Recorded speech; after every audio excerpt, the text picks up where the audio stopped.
특별한 원인이 없는데 자꾸 간 수치가 올라가는 중년 여성분들은 한번 이 방송을 좀 보도록 하세요.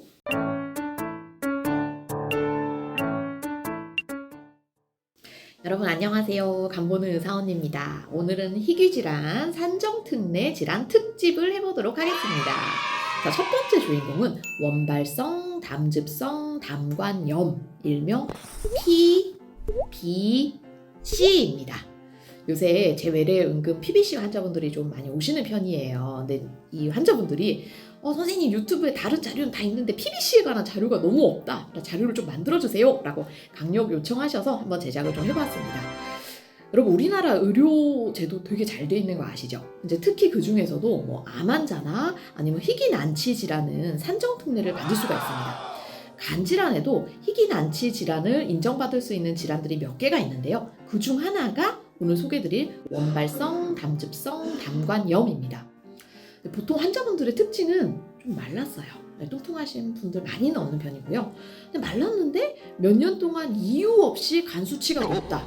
근데 막 일반 병원에서는 아무리 검사를 해도 간 수치가 높은 원인을 못 찾겠다. 근데 난 술도 안 먹고 살찐 적도 없고 한약 먹은 적도 없고 건강보조식품도 따로 먹는 게 없는데 계속 간 수치가 높다. 이러면서 오시는 경우가 많습니다.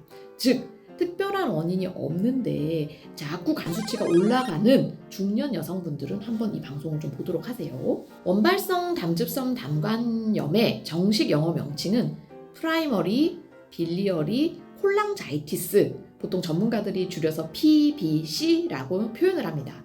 불과 몇 년 전까지만 해도 질환명이 이게 아니었고요. 원발성 담즙성 담관염이 아니라 경변증이었어요. 원발성 담즙성 경변증. 프라이머리, 빌리어리, 시로시스였거든요.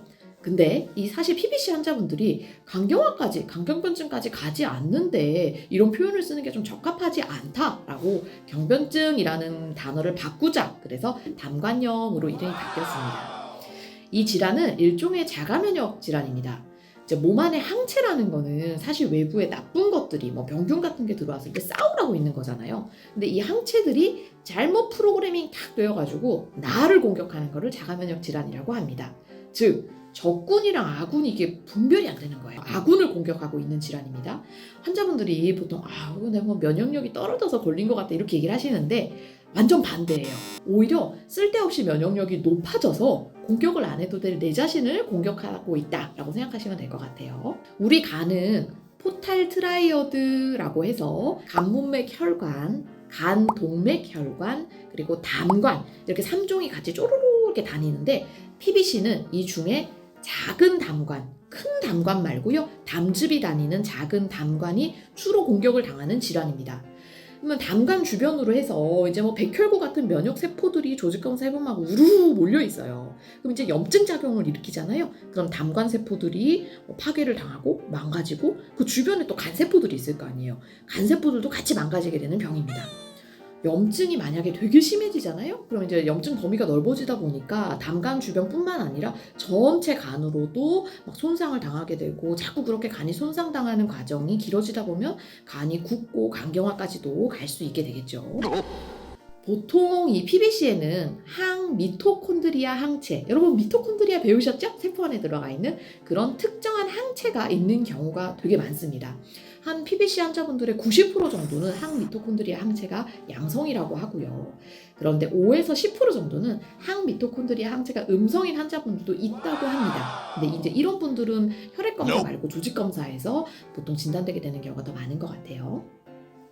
많이 걸리는 환자분들이 딱 중년 여성분들이 되게 많이 걸려요. 그러니까 남자가 안 걸린다는 아닌데 여성분들이 훨씬 더 많이 걸리는 병이다 라고 기본적으로 생각을 좀 해주시고, 그래서 저는 이제 특별한 원인이 없는데 자꾸 막 몇 년간 간 수치가 올라가 있고 다른 병원에서 원인을 못 찾아서 대학병원으로 오시는 환자분이다 라고 하면 한 번 정도는 이 항미토콘드리아 항체 검사를 권유를 드리는 편입니다. 자, 근데 만약에 검사를 했는데 항미토콘드리아 항체가 양성이 나왔어요. 과연 이 환자는 조직 검사를 해야 될까요? 아니면 바로 그냥 PBC로 진단이 가능할까요? 자, 이거에 대한 답이랑 그다음에 어떻게 치료를 하게 되고 이 환자분들의 예후가 어떨지는 2편으로 넘기도록 하겠습니다. 또 오늘 영상을 잠깐 좀 정리를 해드리면요. 특별한 원인이 없는데 뭐 술도 안 드시고 간염 바이러스도 없고 건강보조식품도 안 먹고 뭐 난 뚱뚱한 적도 없고 그런데 몇 년째 간 수치가 계속 높아져 있는 중년 여성 환자분이라면 한 번 정도는 이 PBC 검사를 받아보시는 것을 추천을 드리고 다만 PBC라는 게 희귀 질환이잖아요. 그래서 이게 유병률이 아주 높지는 않아요. 그래서 그냥 한 번 정도만 검사 받아보시는 것을 추천을 드립니다. 네, 여러분 오늘 좀 어려운 내용 들으시느라 고생 많으셨습니다. 2편 기대해 주시고요. 항상 건강하세요.